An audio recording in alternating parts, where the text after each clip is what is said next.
নমো তচ্ছা ভগবতো অরহতো সম্মা সম্বুদ্ধচ্ছ। জগৎপূজ্য মহাকারণিক তথাগত সম্যক সম্বুদ্ধ শ্রীচরণে কৃতজ্ঞ প্রণাম নিবেদন করে পূর্ণ পারমিতে অংশগ্রহণকারী সকল উপাসক উপাসিকাগণের নিরোগ দীর্ঘ সুখী জীবন তথা জ্ঞানমণ্ডিত জীবন কামনায় শুরু করতে চলেছি আজকের অভিধর্ম চর্চা ক্লাস।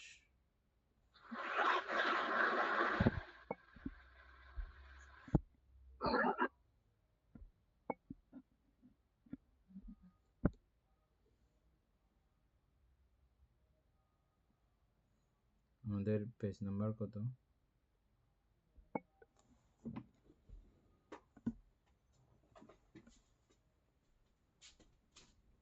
আমরা 260 পৃষ্ঠা আলোচনা করছিলেন এই বিজ্ঞানের পথে নামরূপের উৎপত্তি।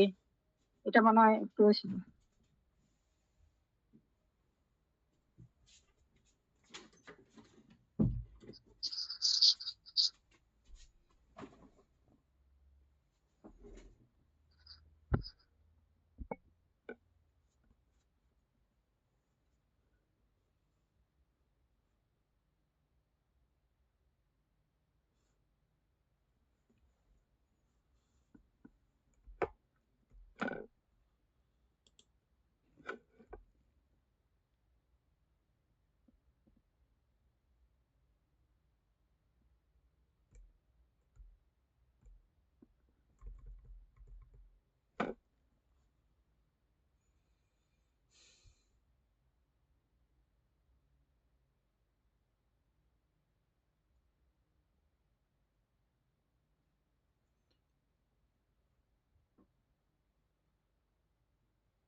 বিজ্ঞানের প্রত্যয়ে নামরূপের উৎপত্তি। এখান থেকে আবার আলোচনা করতাম।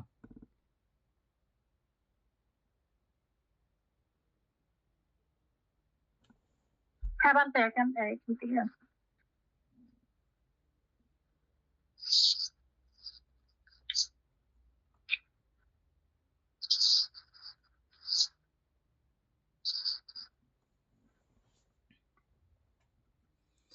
বিজ্ঞানের প্রত্যয়ে নামরূপের উৎপত্তি। বিজ্ঞান যেমন প্রতিসন্ধি ও প্রবর্তন ভেদে দুই প্রকার, নামরূপও তেমনি প্রতিসন্ধি ও প্রবর্তন ভেদে দুই প্রকার।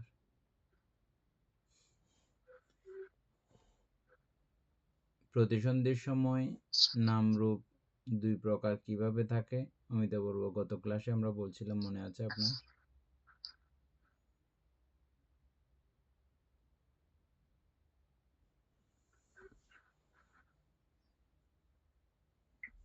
প্রতিসন্ধির সময় বানতে যেটা 19 প্রকার প্রতিসন্ধি, মানে যেটা এখানে যেখানে শক্তিশালী হবে ওইটা প্রবর্তন কালে, মানে প্রবর্তনের মধ্যে আসবে আর কি। প্রবর্তন ফল দেবে। এনের মনে আছে এই প্রতিসন্ধির সময় নামরূপ কিরকম?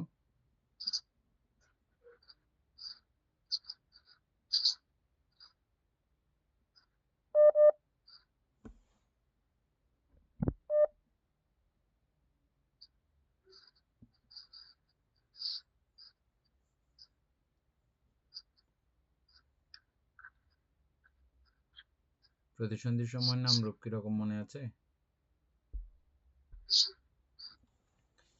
এই প্রতিসন্ধির সময়ে ব্যবধান দেখতেছি যে আমরা প্রতিসন্ধির সময়ে বেদনা সংজ্ঞা সংস্কার তখন বিজ্ঞান থাকে না। তারপরে অন্য সময়ে নামরূপ, প্রবর্তনকালে নামরূপ বিজ্ঞান সহ থাকে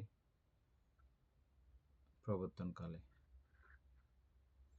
প্রতিসন্ধিতে এটা একটা মুহূর্ত মাত্র, একটা ক্ষণ, এরপরের অবস্থাগুলো থেকে বিজ্ঞান থাকে। শুধু ওই ক্ষণের সময়ে বিজ্ঞান হিসাব করা হয় না। বেদনা সংজ্ঞা সংস্কার এই তিনটা, এভাবেই দুই প্রকার। এটাই হবে। এরপরের লাইনগুলো দেখলে আমরা দেখব। হ্যাঁ, পূর্বোক্ত 32 প্রকার বিপাক বিজ্ঞানের মধ্যে আমরা 32 প্রকার বিপাক বিজ্ঞান গত ক্লাসে আলোচনা করেছিলাম। ওগুলোর মধ্যে 19 প্রকার প্রতিসন্ধি বিজ্ঞানই হচ্ছে যে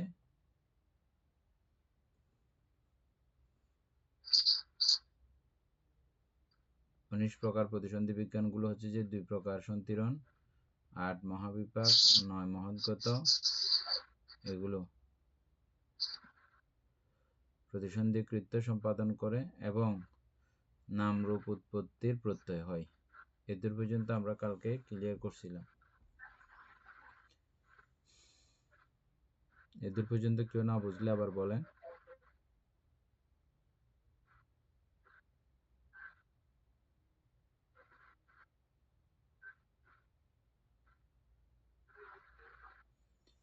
এরপরে দেখেন এখানে নাম বলিতে বেদনা সংজ্ঞা সংস্কার এই 3 নাম স্কন্ধ এবং রূপ বলিতে শুধু কর্মজ রূপ বুঝিতে হইবে। আমরা কর্মজ রূপ পড়ছিলাম। কর্মজ রূপ গুলো আবৃত্তি করতে হবে। কর্মজ রূপ খুঁজে রাখছেন অমিতা বড়ুয়া?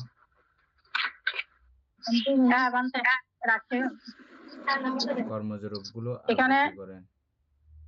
এখানে অবিনিবার্য রূপ হবে যে 8 প্রকার অষ্টকলাপ, যেটা এটা পৃথিবী, আপ, বায়ু, তেজ, ধাতু আর বর্ণ, গন্ধ, রস, ওদ, এগুলো এখানে 8 প্রকার।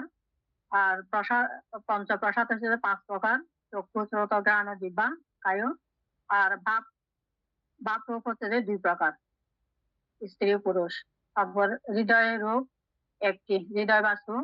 জীবিত রূপ একটি, রূপের জীবিত। আর একটা হচ্ছে পরিচ্ছদ রূপ, আকাশ ধাতু। এখানে 18টা।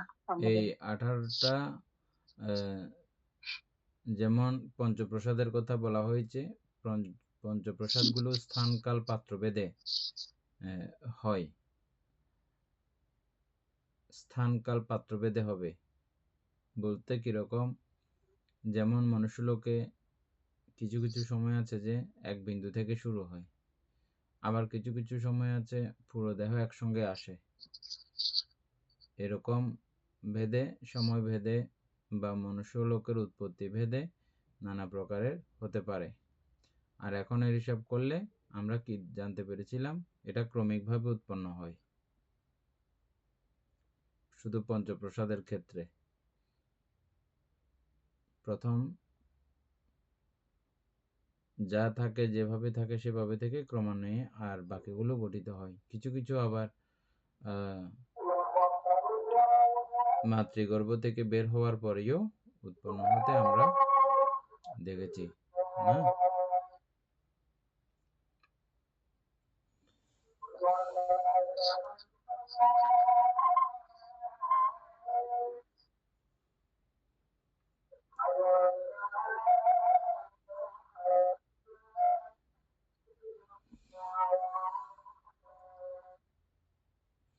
তারপরে 181 পৃষ্ঠার কথা আছে যে কর্মজ রূপকলাপ দ্রষ্টব্য।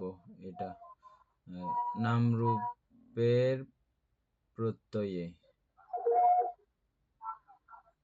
নাম রূপের প্রত্যয়ে স্বরায়তনের উৎপত্তি হয়। এটা তো আর বুঝেন তো না? নাম রূপ যখন হয় তখন আস্তে করে এটাকে কেন্দ্র করে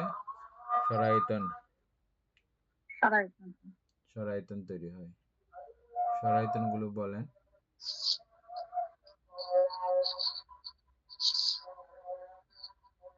স্বরায়তন বলতে বলতে ওই চক্ষু, চোখ, কর্ণ, আবার নাসিকা, জিহ্বা, কায়,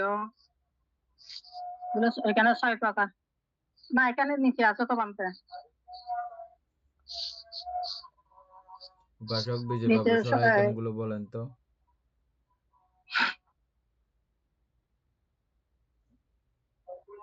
চক্ষু আয়তন, শ্রোত্রায়তন, ঘ্রাণায়তন, জিহ্বা, কায়, স্পষ্ট কায়। আর একটা মনো আয়তন। উপাসক বিজয়বাবু, এগুলো সামনে আছে আপনার বই?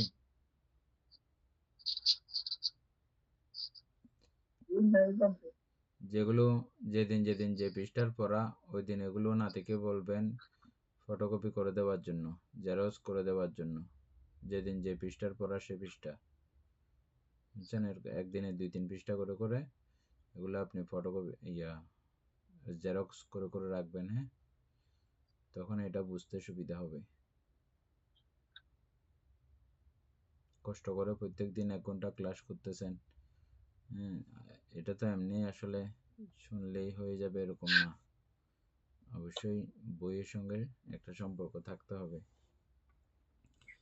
সেজন্য বাকিদেরকেও বলছি,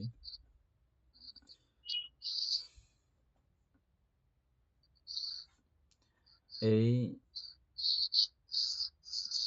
স্বরায়তনের নামরূপের প্রত্যয়ে এই স্বরায়তন উৎপত্তি হয়। স্বরায়তন কি? চক্ষু আয়তন, চক্ষু আয়তন, কর্ণায়তন, নাসিকা, তারপর জিহ্বা, তারপর কায়, আর একটা হচ্ছে যে ওই মন আয়তন। হবে না মনটা? হ্যাঁ। আর এই স্বরায়তন যদি থাকে তাহলে স্পর্শ উৎপন্ন হবে, স্পর্শ হবে। মানে চোখ থাকলে চোখের সঙ্গে রূপের স্পর্শ হবেই, কান থাকলে শব্দের সঙ্গে স্পর্শ হবেই, নাক থাকলে গন্ধের সঙ্গে স্পর্শ হবেই, মন থাকলে ধর্মের সঙ্গে স্পর্শ হবেই। ধর্ম কাকে বলে? 52 প্রকার চৈতসিক আর জাগতিক, 52 প্রকার চৈতসিক, 89 প্রকার চিত্ত, তারপর 28 প্রকার রূপ, সবগুলো মিলে। ইনি পুরোটা বলো, ধর্ম আয়তন কাকে বলে? প্রকার চিত্ত, 52 প্রকার চৈতসিক, 28 প্রকার রূপ, নির্বাণ প্রজ্ঞপ্তি। আমি তো বলবো এটা লিখে রাখবেন, এটা আপনি জানছেন, শুধু নির্বাণ আর প্রজ্ঞপ্তি বলেন নাই আর কি। হ্যাঁ, আচ্ছা, এগুলো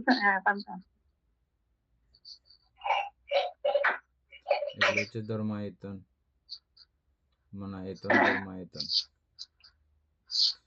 মানে মন এই বিষয়গুলোকে তার স্পর্শের আওতায় আনে। এই বিষয়গুলো আছে থাকলে মনের সঙ্গে এগুলো সম্পর্ক হবেই, স্পর্শ হবেই। তাহলে এই 6 প্রকার আয়তন, এদের পর্যন্ত বুঝেন নাই কেউ আছেন? থাকলে বলেন, না থাকলে পরেরটাতে যাচ্ছে। স্পর্শের প্রত্যয়ে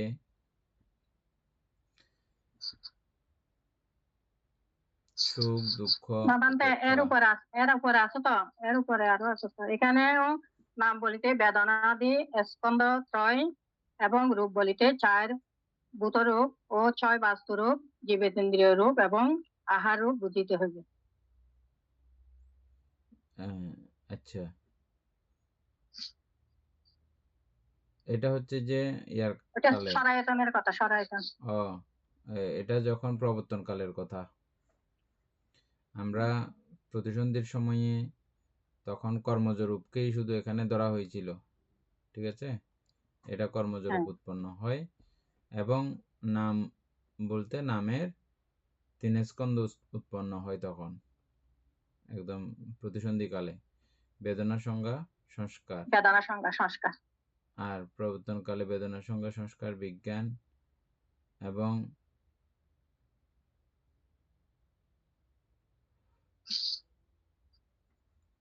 প্রবর্তনকালে এগুলো। আর রূপের বেলায় হচ্ছে যে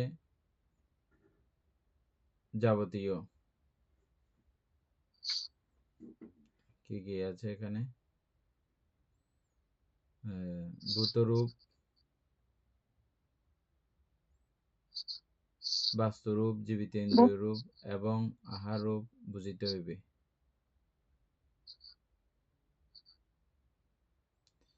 বেদনাদি স্কন্ধত্রয় এবং রূপ বলিতে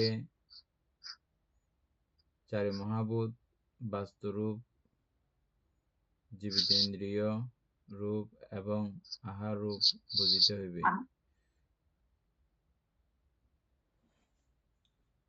এনে এই জায়গাটা ক্লিয়ার আছে তোমার?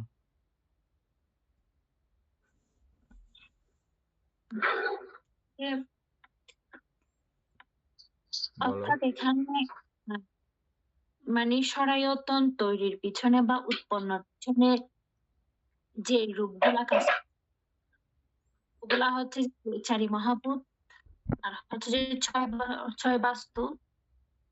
চারি মহাভূত হচ্ছে যে মানে আপধাতু, বায়ু ধাতু, তেজ ধাতু। আর বাস্তু হচ্ছে যে চক্ষু, কর্ণ, নাসিকা, জিহ্বা, আর হচ্ছে যে মানে মন। আর না, হ্যাঁ, হৃদয় বস্তু হচ্ছে যে মন, ওইটা বাস্তু। এরপরে হচ্ছে যে জীবিতেন্দ্রিয় রূপ এবং আহার রূপ।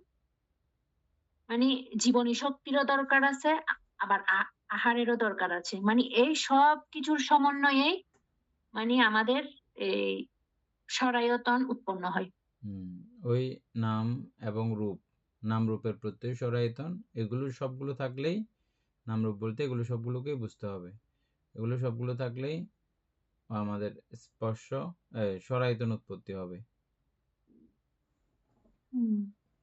তারপরে সরায়তন থাকলে স্পর্শ কিভাবে উৎপন্ন হয় এটা আমরা এখন আলোচনা করলাম।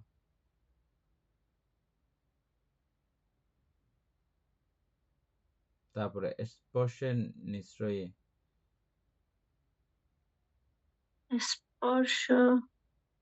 স্পর্শের নিশ্রয়ে সহজ ও সহজাত হইয়া সুখ, দুঃখ বা বেদনা, উপেক্ষা বেদনা উৎপন্ন হয়।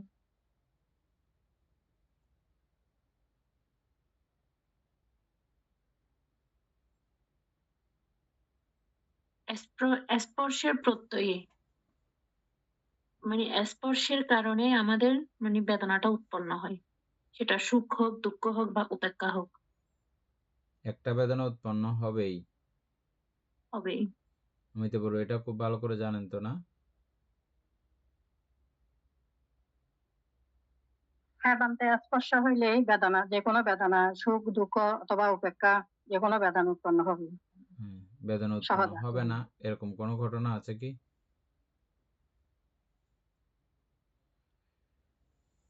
বেদনা উৎপন্ন হবে না বেদনা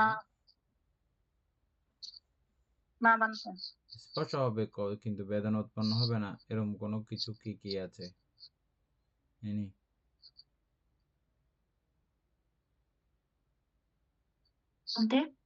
স্পর্শ হবে কিন্তু বেদনা উৎপন্ন হবে না এরকম কি আছে? এটা তো লোক পর্যায়ে যখন যায়, শ্রোতাপত্তি, সক্রিয়তাগামী যখন যায় তখন বেদনা হবে, ঠিক আছে, স্পর্শ হবে, ঠিক আছে, কিন্তু কোন ধরনের বেদনা উৎপন্ন হয় না। এটা তো গন্ডগোল করে ফেলছো। অরহত হওয়ার পরেও হবে, স্পর্শ থাকলে বেদনা উৎপন্ন হবে। এবং নিরুৎ সমাপত্তি ধ্যান যখন করে তখন স্পর্শ হয় না, বেদনা কোত্থেকে হবে?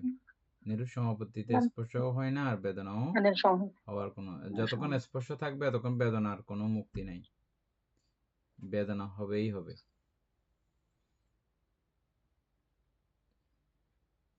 তারপরে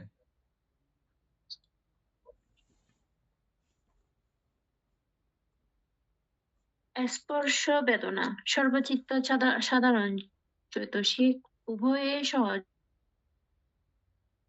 অন্যান্য নিশ্রয়, বিপাক, আহার, অস্থি ও অভিগত প্রত্যয়। স্পর্শ আর বেদনা বানতে সহজাত বলতেছে যে এগুলা কি একসাথে উৎপন্ন হয়ে যায়? মানে স্পর্শ আর বেদনা একসাথেই কি উৎপন্ন হয়? আমরা সর্বচিত্ত সাধারণ চৈতসিকের মধ্যে স্পর্শ বেদনাগুলোকে একসঙ্গে দেখছি না? এগুলো সব সময় সহজাত।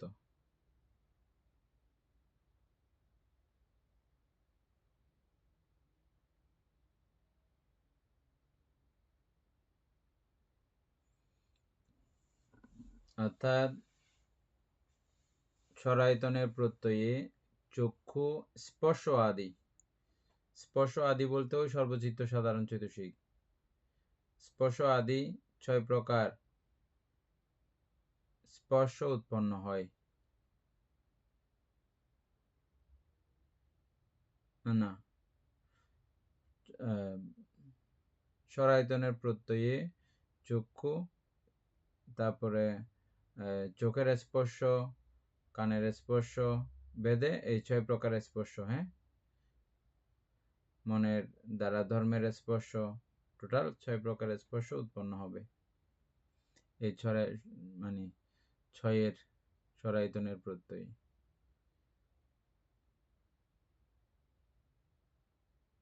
তারপরে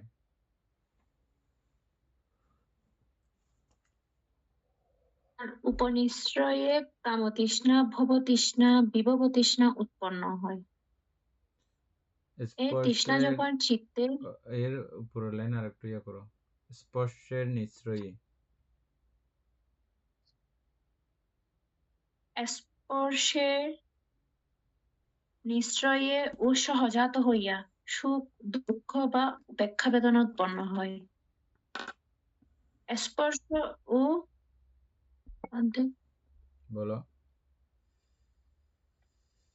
হ্যাঁ, এটা তো মানে স্পর্শের নিশ্রয়ে, মানে স্পর্শের ইয়ার কারণে মানে বেদনা আমরা একটু আগে আলোচনা করেছিলাম, মানে এটা সুখ বেদনা বা দুঃখ বেদনা বা উপেক্ষা বেদনা এটা উৎপন্ন হবে, মানে সহজাত এগুলো স্পর্শের বেদনা। আর স্পর্শ ও বেদনা সর্বচিত্ত সাধারণ চৈতসিক এবং উভয় সহজাত।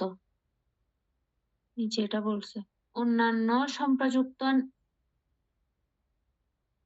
নিশ্রয়, বিপাক, আহার, অস্থি ও অবিগত প্রত্যয়।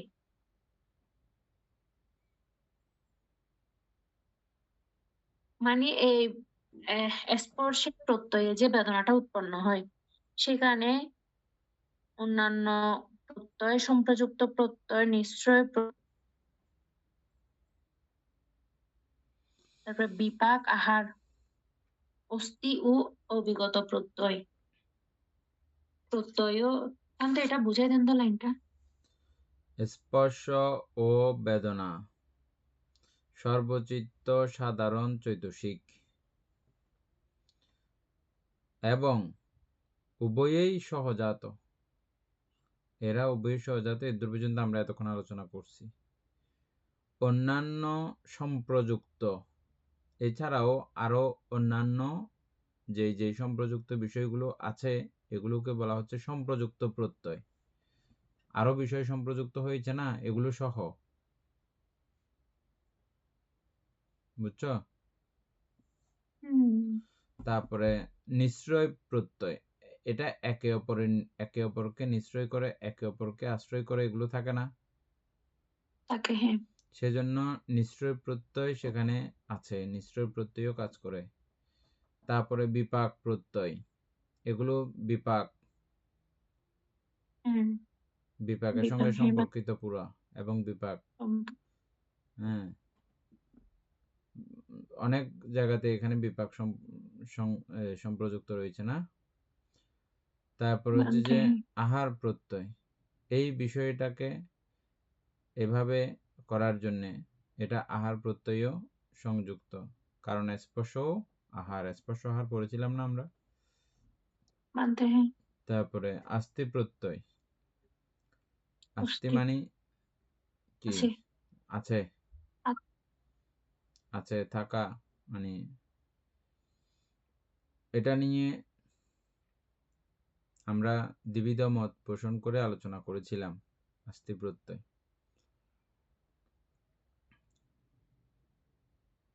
এটা দিয়ে একেবারে চূড়ান্ত অবস্থা পর্যন্ত কি করা হয়েছে,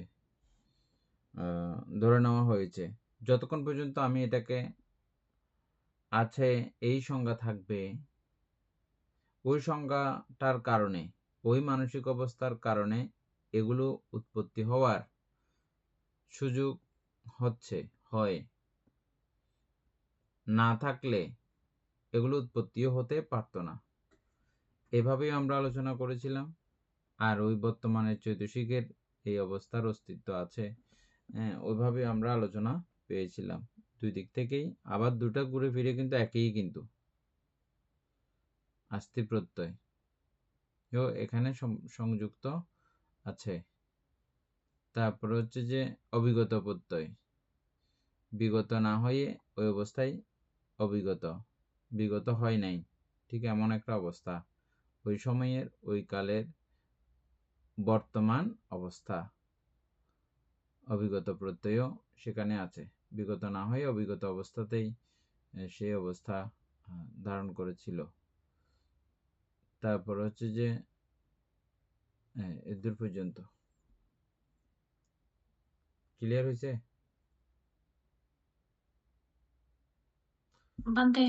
এখানে আবার প্রত্যয় টেনে বুঝাই দিছে আর কি, সবগুলোতে দেওয়া হচ্ছে না, কিন্তু এটাতে এটা তো আসলে আলোচনা বোঝার জন্য, সেজন্য।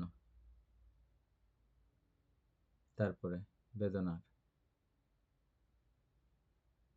বেদনার উপনিশ্রয়ে কামতৃষ্ণা, ভবতৃষ্ণা, বিভবতৃষ্ণা উৎপন্ন হয়।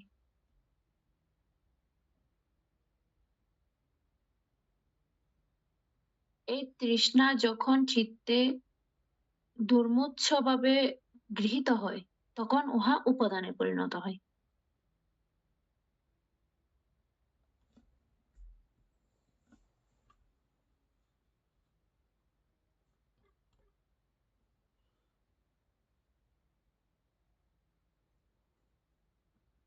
অমিতাভ বুঝছেন এটা উপাদান কিভাবে হয় বলেন? হ্যাঁ বান্তে, বেদনার উপনিশ্চয়ে কামতৃষ্ণা, ভবতৃষ্ণা, বিভবতৃষ্ণা উৎপন্ন হয়। মানে বেদনাটা যখন ওই বেদনাকে যখন উপনিশ্চয়, এটা মানে উপনিশ্চয়টা হচ্ছে যে মানে দূরে থেকে, মানে এটা যেভাবে সাহায্য করে, ওইখানে বেদনা যখন উৎপন্ন হয় তখন ওইখানে বেদনার উপনিশ্চয়ে কামতৃষ্ণা, ভবতৃষ্ণা, বিভবতৃষ্ণা উৎপন্ন হয়।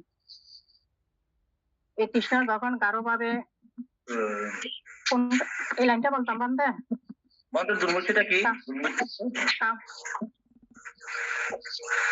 বান্দে, আগে অমিতে বড়ুয়াটা শেষ করুক, তারপর বলতেছি, বলে। বেদনার উপনিশ্চয় কামতৃষ্ণা, কামতৃষ্ণাটা হচ্ছে যে বান্দে আমরা এই রূপ, শব্দ, গন্ধ, রস এগুলোর মাধ্যমে আমরা মানে কামের প্রতি অথবা কোনো একটা মানে ভোগ করার কোনো কিছু, আমরা কোনো কিছুর প্রতি আসক্ত হয়ে যেটা তৃষ্ণার্ত হই, এটা হচ্ছে কামতৃষ্ণা। তারপর আর ভবতৃষ্ণা হচ্ছে যে মানে আমরা জন্মান্তরে মানে আবার রূপলোক অরূপলোক কোনো মানে আবার পৃথিবীতে জন্ম নিতে পারে, এটাকে ভবতৃষ্ণা বলে। মানে এটা যখন মানে এইটাই তৃষ্ণাটাই হচ্ছে আসক্তি। আর বিবাহ তৃষ্ণা হচ্ছে যে মানে এইখানে সুখী, এই জীবনের সুখ দুঃখ আছে, আবার আমি মানে মৃত্যুর পরেও আরো জীবন আছে, এগুলো যখন আমি মানে ইয়া করবো, তখন এখানে এটা উপাদানে পরিণত হবে আর কি করে। উপাসক জ্ঞানশ্রী সিংহ দুর্মুচ্চটা সুন্দর করে বুঝান। এখানে দুর্মুচ্চ শব্দ কেন ব্যবহার করা হয়েছে? দুর্মুচ্চ তো যেটাকে মুছা যায় না, যে জিনিসটাকে ওইটাই মুছা যায় না বা স্মৃতির থেকে সরানো যায় না, বিলুপ্ত করা যায় না, এরকম একটা ব্যাপার। আর বিলুপ্ত করলে কিরকম হয়, তো এটা বললে তখন এটা একটু পরিষ্কার হবে। বিলুপ্ত করাটা কিরকম? বিলুপ্ত ভান্তে ওই তৃষ্ণার থেকে যখন আমরা পুরোপুরি ভাবে মুক্ত হয়ে যাই, তখনই তো তৃষ্ণা থেকে মুক্ত হলে তো ওই যেটা ফাইনালি অরহত্ব যেটা লাভ করেন, সেটাই হচ্ছে অরহত্ব লাভ করলে তো আর উপাদানে পরিণত হবে না, ওইটাই আর কি, অবিদ্যার থেকে মুক্ত হয়ে যাবে। ঠিক আছে, এ নিয়ে আশা করি বুঝতে পারছো আমি কোন জিনিসটা ইয়ে করতে চাচ্ছি। দুর্মুচ্চটা বুঝলে উপাদানটা বোঝা একেবারে মানে সহজ হয়ে যাবে। আমাদের পুতুল বাবু যেভাবে প্রশ্ন করেছেন সেই জায়গাটা ক্লিয়ার করলে পুরোটা কমপ্লিট। এনে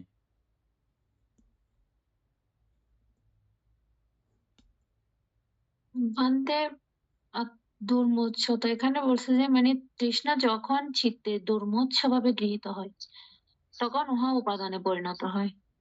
অর্থাৎ তৃষ্ণা যখন মানে অত্যন্ত গভীর হয়, ওইটা কখন মানে এমন ভাবে আসক্তিতে রূপ নেয় যেটা ছাড়া মানে চলতে পারে না, এটা করতে হবে। তো তখনই তো সেটা উপাদান হয়ে যায়, যেটা কখনো মোছা যায় না একমাত্র অরহৎ না হওয়া পর্যন্ত, বিদ্যা তৈরি না হওয়া পর্যন্ত এই তৃষ্ণাকে মানে মোছা যায় না, তখন সেটা উপাদান হয়ে যায়।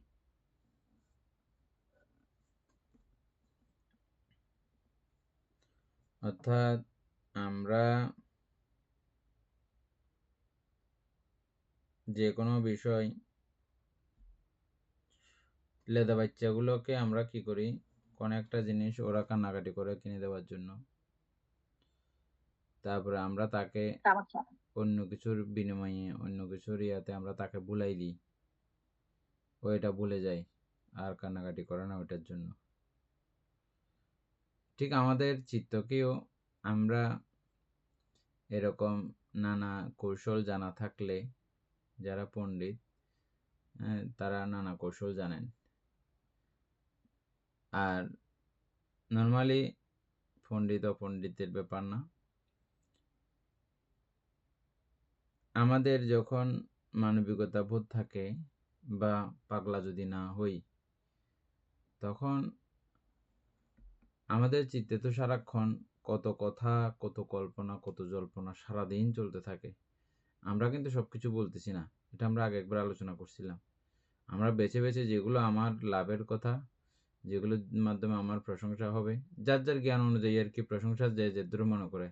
হ্যাঁ, কেউ এটাকে প্রশংসা করে, যেমন জাল্লারাও প্রশংসা করে আজি এহেনভাবে জাল মাছ দিদে এক মায়ের লোক মাছ বেগুন চলে নিয়ে আসছি না, ওটা তার একটা প্রশংসা, ওটা ওর জায়গার ওর, বুঝছেন। কিন্তু এটা অন্যজনের বেলায় ওটা জাল্লা করি আর তুমি কবে আসছিস না এটা।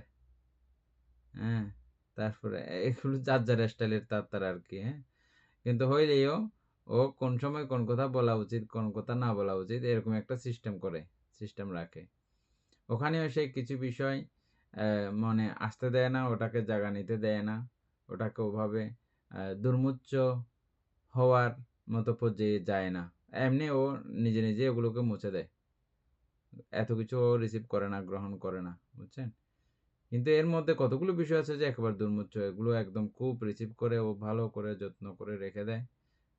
ওই যত্ন করে রেখে দেওয়াটাকে বা এটা আবার পরে মানে একেবারে সেফ হয়ে যাওয়া, ওই বিষয়টাকেই বলা হয় মূলত উপাদান।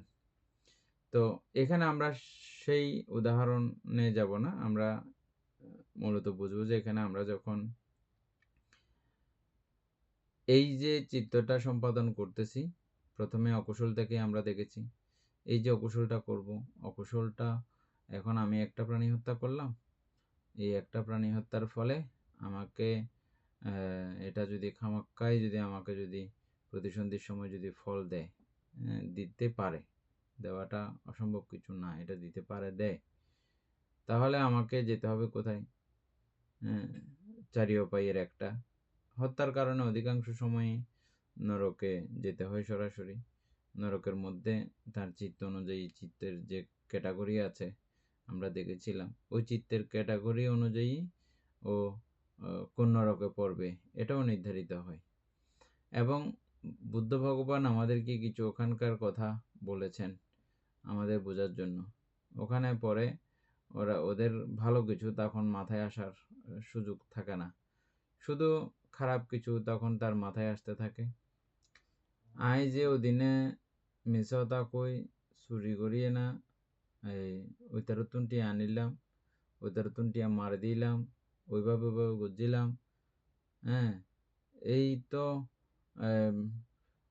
ইউনিতের ওরা খাওয়াই, বেগুনরা খাওয়াই, আবার আত্মীয় স্বজনেরও দিই, বেগুনের টুকটাক সহযোগিতাও করছিলাম, বান্তেরও দিলাম। কিন্তু আমাকে আজকে এই দুঃখের দিনে, কষ্টের দিনে একটু সহানুভূতি দেওয়ার জন্য, একটু সান্ত্বনা দেওয়ার জন্য এমন কাউকে আমি সাথে পাশে পাচ্ছি না। হায়রে, কেন যে আমি এই অকুশলটা করতে গেলাম। সময় শেষে, দিন শেষে আসলে তো সব কিছুই তো একাকার। এখানে ছেলে পাশে নাই, বউ পাশে নাই, জামাই পাশে নাই, আত্মীয় স্বজন পাশে নাই, কেউ বলতে কেউ পাশে নাই। আমার দুঃখ, আমার যন্ত্রণাটা আমি একাই করলাম, ভোগ করতেছি এখন। এগুলো বলে বলে কি যে হতাশা, চিন্তা করে একটার পর একটা তার হতাশার কাহিনীগুলো, খারাপ বিষয়ের গল্পগুলো। কষ্টের সময়ে ভালো কিছু তখন তার মনে আসে না, ভালো কিছু চিন্তা আসে না। শুধু এই কষ্টের কাহিনীগুলোই তার অধিকাংশ সময় শুধু মনে পড়তে থাকে, মনে পড়তে থাকে, মনে পড়তে থাকে। তো এগুলো খুব একেবারে খুব কচিতে হঠাৎ করে যদি কোনো পুণ্যচিত্ত আসবে যে, তো সেখানেও কিছু কথা রয়েছে। যারা এভাবে জন্মান্তরীণ এই পুণ্য সংস্কারের সঙ্গে সম্পৃক্ত, আর বিশেষ করে আপনারা তো মহাভাগ্যবান, এই জন্যই বারবার বলি এটা, যারা বিশেষ করে বিপাসনা করে, সামান্য জীবন যাপন করে, ভিক্ষু জীবন যাপন করে। সামান্য জীবন, ভিক্ষু জীবন এগুলো অরিজিনালি এমনি নাম মাত্র, লাল কাপড় পরলাম, মাথা মুড়াইলাম, এগুলো নর্মালি ভিক্ষু জীবন বা সামান্য জীবন এগুলো বলা হয় না। অরিজিনালি মনে প্রাণে যারা সত্যিকারী অর্থে ভিক্ষু বা শ্রমণ জীবনযাপন করেন, এবং যারা এভাবে অভিধর্ম চর্চা করেন, জ্ঞান চর্চা করেন, প্রতিনিয়ত সূত্র পিটক আদি বা বিনয় পিটক আদি, অভিধর্ম পিটক আদি চর্চা করেন, এগুলো অনেক শক্তিশালী পুণ্যকর্ম, অনেক শক্তিশালী। তার যারা বিপাসনা করেন অনেক শক্তিশালী। এগুলো নরকে পড়লেও অনেক সময় বলা হচ্ছে তার এটা চিত্তের মধ্যে এরকম আসে না, কর্মশক্তি বলে, কর্মশক্তি গুণে তাদের নরকের আয়ু শেষ আনতে তাদের এই চিত্তগুলো অটোমেটিক আসে, শক্তিশালী চিত্ত। বুদ্ধ নানা রকম উদাহরণ দিয়েছেন কেন আসে এগুলো, কি কারণে আসে। যেমন গরুর গোয়ালের মধ্যে 1000 গরু থাকলে ওখান থেকে যেটা শক্তিশালী গরু, এদের যদি ক্ষুধা বেশি লাগে ওরাই সবাইকে ফেলে আগে ওরা বের হবে দরজা দিয়ে। ঠিক এরকম আমাদের যেগুলো শক্তিশালী কর্ম রয়েছে এগুলো সবসময় আগে ফল দেবে। যদি আনন্তারিক কর্ম না থাকে তখন তো আনন্তারিক কর্ম নরকের পরে তো এরকম আর থাকে না, তখন ওগুলো সরাসরি ফল দেয়। এই জন্য এগুলো অত্যন্ত দরকারি।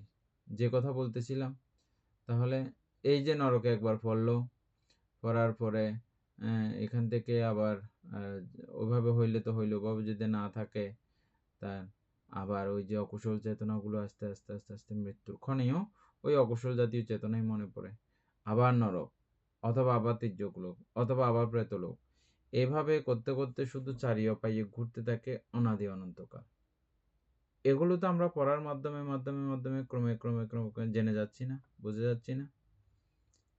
এটা জেনে যাওয়ার কারণে, বুঝে যাওয়ার কারণে ওই চিত্ত উৎপন্ন করার সময় এই জ্ঞান উৎপন্ন হয়, হইলে মাত্র তখন আর এই হত্যা চিন্তা বা যে কোনো অকুশল চিন্তাটা অদূর পর্যন্ত আর যাইতে দেয় না।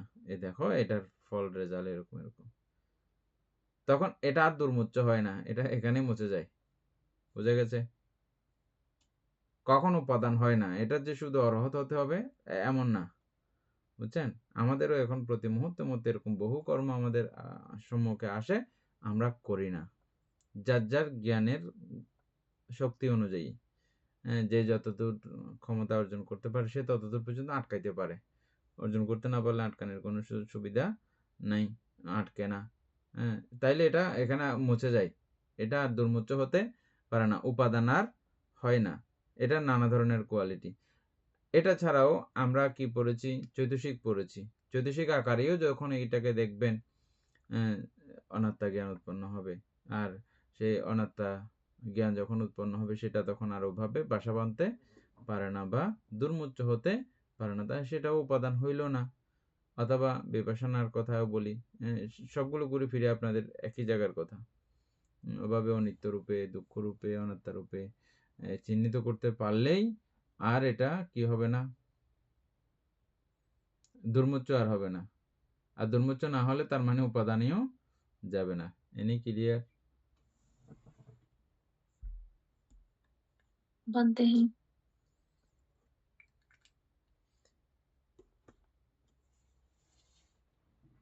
এই জন্যই বুদ্ধ আদিতে কল্যাণ বলেছেন। বুদ্ধ ধর্ম আচরণ করে এটা আদিতেই কল্যাণ, মানে যখন শুরু করবে তখন থেকেই কল্যাণ শুরু। এটা প্রমাণ বোঝা গেছে, প্রমাণ পাওয়া গেছে। এখন আমি যখন থেকে এটা শিক্ষা করব তখন থেকে এগুলো যে আমাকে ফল দেওয়া শুরু করছে, কল্যাণ করা শুরু করছে, এটা কি বোঝা গেছে এখন? এই বুদ্ধ ধর্ম আদিতে কল্যাণ, তারপরে অন্তে কল্যাণ, না কি কি আছে যে আদি কল্যাণ, মধ্যে কল্যাণ, অন্তে কল্যাণ। আদি কল্যাণ, মধ্যে কল্যাণ, অন্ত কল্যাণ। শুরুতেও কল্যাণ এবং পুরো মধ্যকালীন সময়ে সেটাও কল্যাণ, এবং পরবর্তীতেও, এটা মৃত্যুর পরেও ধরি আমরা, বা এই অবস্থার পরের অবস্থাও বলি, হ্যাঁ, সেটাও এটা কল্যাণজনক। অকল্যাণের কোনো কিছু নাই। এই তিন কালেই এটা কল্যাণদায়ী, কল্যাণপ্রদায়ী। দুর্মুচ্চ শব্দ থেকে এগুলো আলোচনা করছি যে আমরা উপাদান হয় কিভাবে, হয় না কিভাবে, এভাবে এটা হয় কিসের প্রত্যয়ে? বেদনা, তৃষ্ণার প্রত্যয়ে উপাদান, তাই তো নাকি? হ্যাঁ বান্তে, তৃষ্ণার প্রত্যয়ে। তৃষ্ণার প্রত্যয়ে এই উপাদান হয়।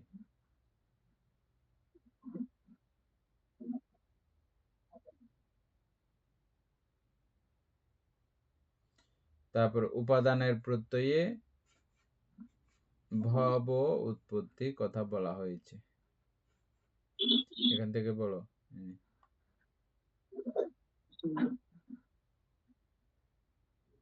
এখানে উপাদানের মধ্যে আরো পড়া আছে তো, এবং এই উপাদানে পরিণত হয়, এবং এই উপাদান কাম উপাদান, দৃষ্টি উপাদান, শীলব্রত উপাদান ও আত্মবাদ উপাদান, এই চারি আকারে চিত্তকে পরিচালনা করিয়া কর্ম করায় ও তাহার ফলোৎপত্তির প্রত্যয় হয়। সেখানে একটু বাকি রয়েছে।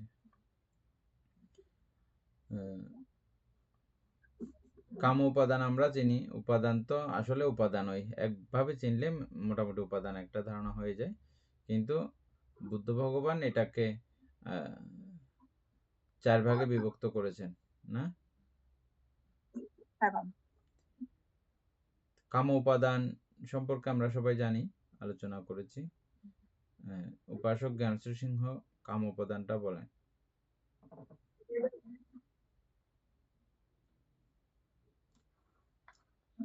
ভান্তে কাম উপাদান, কামলোকের যা যা তৃষ্ণা বা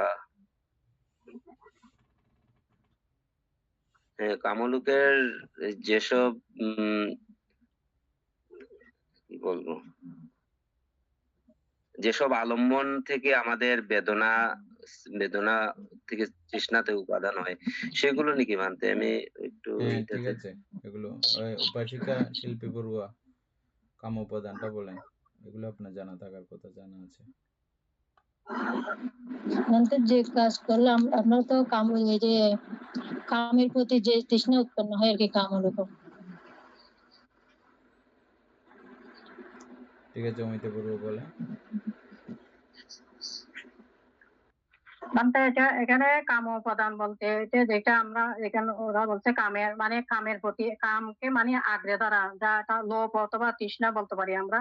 আমাদের এই যে সর্বেন্দ্রিয়ের মাধ্যমে যে আমরা সুখ অনুভব করি, মানে দুঃখ ছাড়া সুখের প্রতি মানে আমাদের প্রবল যেটা আসক্তি থাকবে, এটা মানে এটা এই সুখ আমার, মানে আমি চাই, মানে যেগুলো আমরা কামের প্রতি আসক্তি হয়ে তারপর মানে সুখ ভোগ করি, দুঃখ কি সুখ ভোগ করি, মানে আঁকড়ে ধরতে চাই, এগুলো এটা হচ্ছে কাম উপাদান।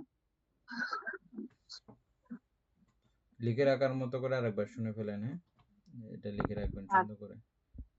উপাসক দীপেন বাবু তো আসে নাই না?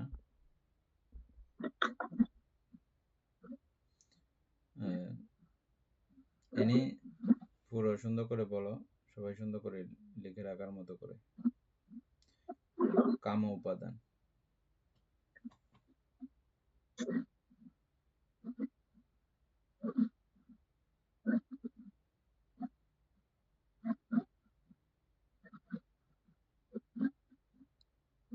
কাম অর্থাৎ আমাদের যে পঞ্চ ইন্দ্রিয়ের মধ্যে পঞ্চ ইন্দ্রিয়ের মাধ্যমে যে তৃষ্ণা হয়, যেমন কি পঞ্চ ইন্দ্রিয়ার পঞ্চ আলম্বনে নির্ঘোষ, গন্ধ, রস, স্পর্শ, এগুলোর প্রতি যখন আমাদের তৃষ্ণাটা এতই মানে প্রবল হয়ে যায়, এটা ছাড়া আমরা মানে চলতে যখন প্রতি গ্রস্ত হয়ে যায় আলম্বনের প্রতি, তখন সেটা কাম উপাদান। একটু করে দাঁড়াও, আমাদের বিধুভূষণ বাবু কিছু বলতে চাচ্ছেন মনে হয়, বলে। না ভান্তে, আমার তো বন্ধ হয়ে গেছে, হোয়াটসঅ্যাপ বন্ধ হয়ে গেছিল, এই জন্য এখন বন্ধ আছিলাম কতক্ষণ। আচ্ছা এখন লাইন পাই গেছি, আচ্ছা হঠাৎ বন্ধ হয়ে গেছে। আচ্ছা ঠিক আছে, আমি মনে করছি আরো বলছেন যে কিছু বলার জন্য। না, ওইগুলো আমি একটু পিছিয়ে পড়ে গেছি, এগুলা খুঁজতেছি। ঠিক আছে, হ্যাঁ এনে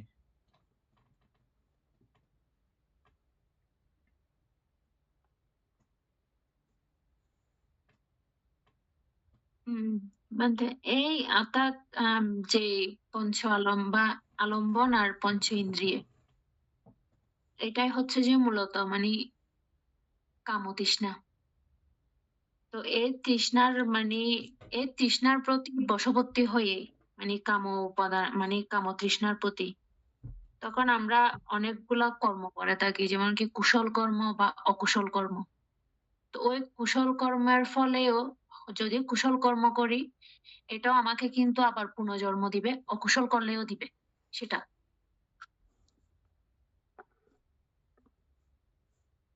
অর্থাৎ কাম উপাদানের প্রতি তো আমরা আসক্তি হয়ে বা বশবর্তী হয়ে তো আসলে আমরা পুনরায় জন্মগ্রহণ করে থাকি।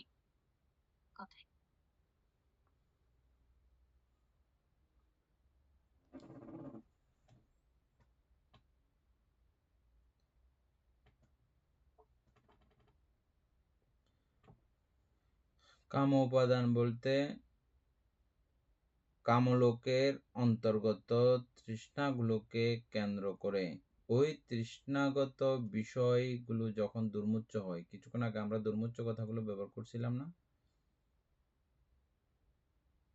আর কামলোক আমরা চিনি 6 স্বর্গ এবং মনুষ্যলোক সহ 4 অপায় সবগুলো। এই বিষয়গুলো, আচ্ছা আমরা সুখের গুলোও না এভাবে করি, দুঃখের গুলো করি কি ওইভাবে আঁকড়ে ধরে কি, যেগুলো 4 অপায়ে যাবার দুঃখের গুলো ধরি কিভাবে তোরা ওইটা যে কাটি ফেলাই বান্ধে কিন্তু কাটি দুঃখ ফেলাই মাই 57 তো 57 তোরা একবার সাইনলিয়ম না, এই জাতীয় করে আমরা কতগুলো হিংসাত্মক মনোবৃত্তিকেও ওভাবে সুখের বিষয় যেমনে ধরে রাখি, স্বর্গে যাবার বিষয়, আবার এভাবে নরকে যাবার বিষয়গুলো এইভাবে আমরা অজ্ঞানতার কারণে ধরে রাখি। ডেঞ্জারাস না? জ্ঞান না থাকলে এই বিষয়গুলোকে আমরা ইচ্ছা করে মানে এই যে এটা এক একটা আগুনের ছোট একটা চিত্ত, প্রায় 1000 কোটি লক্ষ বছরের আগুনে থাকার বীজ, আগুনে পক্ক হওয়ার বীজ, অগ্নিগলিত পানিতে গলিত হওয়ার, পক্ক হওয়ার, এগুলো বীজ। না জানি বলে আমরা এগুলো আঁকড়ে ধরে রাখি। হ্যাঁ, এই জন্য যতই জানা হবে বোঝা হবে ততই এগুলো লাভ। তাহলে কামলোকের এই জাতীয় যে তৃষ্ণাগুলো আছে, ওই তৃষ্ণাগুলো যখন আমি দুর্মুচ্চ আকারে গ্রহণ করব কামলোকীয় বিষয়, তখন এটাকে বলা হয় কাম উপাদান। কাম উপাদান কামলোকের বিষয়, এর প্রতি আসক্তি থেকে উপাদান, তৃষ্ণা থেকে উপাদান, যেটা আমরা এতক্ষণ উপাদান আলোচনা করলাম, এটা একটা গেল। তারপর হচ্ছে যে দৃষ্টি উপাদান। দৃষ্টি উপাদান কি? প্রথমে মিথ্যা লাভলি দৃষ্টি। বড়ুয়া বলেন দৃষ্টি উপাদান। বন্ধুদের মধ্যে মঙ্গলক বলেন। দৃষ্টি উপাদান হচ্ছে আপনাদের ভুল ধারণা বা মিথ্যা মতবাদ, যেটাকে সত্য বলে আঁকড়ে ধরে রাখে, ওটাকে দৃষ্টি উপাদান বলে। ও ডেঞ্জারাস না, আপনি তো বলে ফেলছেন খুব সুন্দর করে। তারপরে হচ্ছে যে উপাসক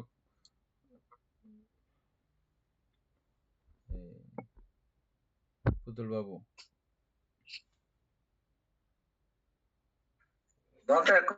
বাষট্টি প্রকার মিথ্যা দৃষ্টিকে বলা হয় মানতে আর কি দৃষ্টি উপাদান। শাশ্বত দৃষ্টি, সত্য দৃষ্টি আর উচ্চ দৃষ্টি মানতে, এই তিনটাকে দৃষ্টি উপাদান বলা হচ্ছে মানতে।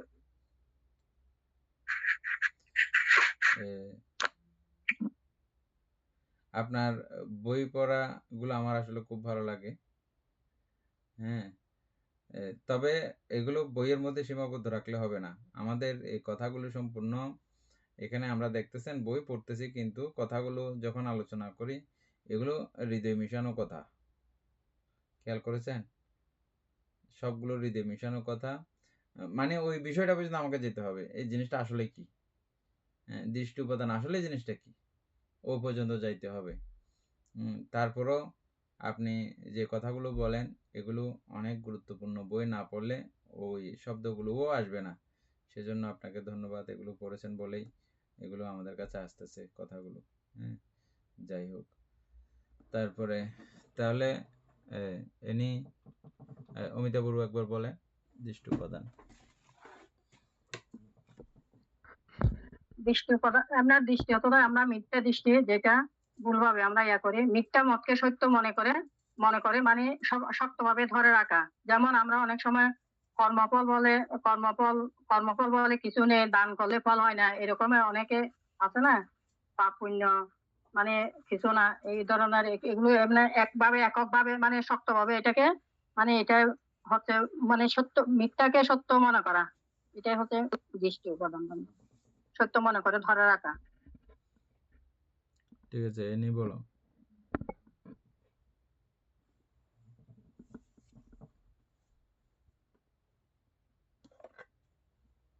ভান্তে দৃষ্টি উপাদান দৃষ্টি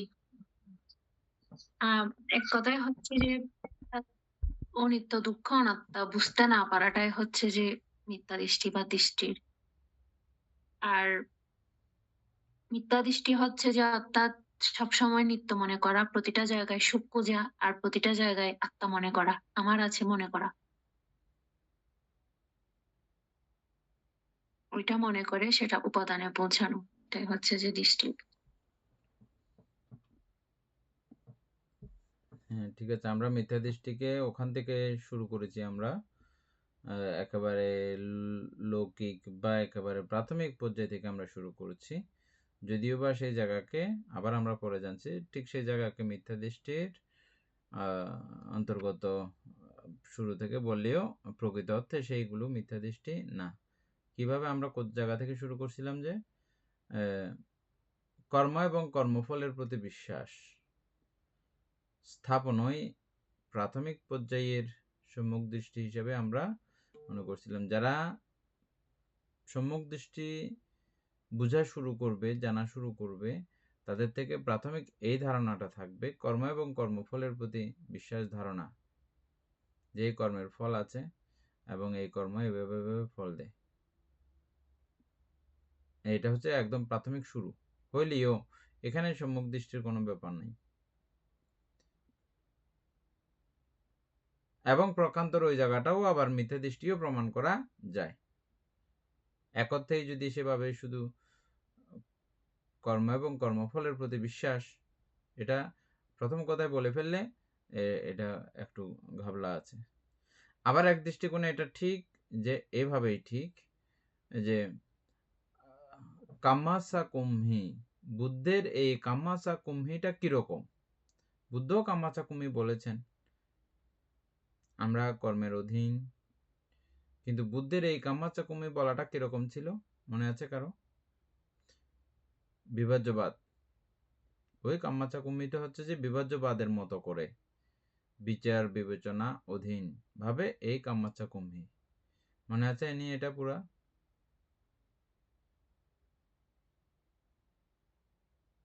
বলতে এই কাম্মাচা কুম্মিটা কিরকম?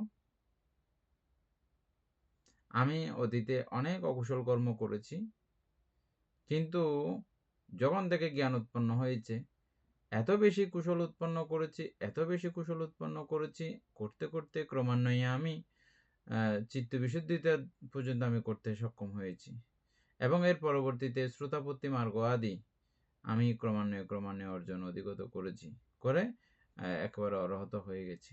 যদি হই তাহলে আমার ওই কর্মগুলো সব ড্যামেজ হয়ে গেল না? তাহলে কাম্মাচা কুম্মি আর থাকলো?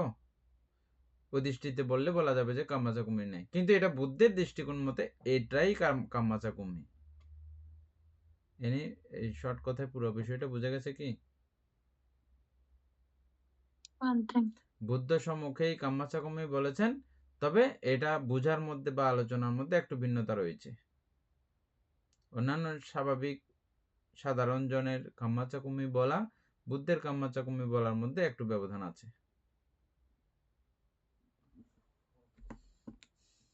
আচ্ছা, তাহলে আমরা এটা দৃষ্টি উপাদান আলোচনা করছিলাম, যে এই রকমের ভুল ধারণাকে কেন্দ্র করে যেই উপাদান তৈরি হয়। উপাসক পুতুল বাবুও যেভাবে বলেছেন এটা উত্তর ঠিক আছে, তারপরে উপাসিকা এনে বড়ুয়া যেভাবে বলেছেন সেটা একেবারে ফাইনালি উত্তর, এভাবে বলা চলে।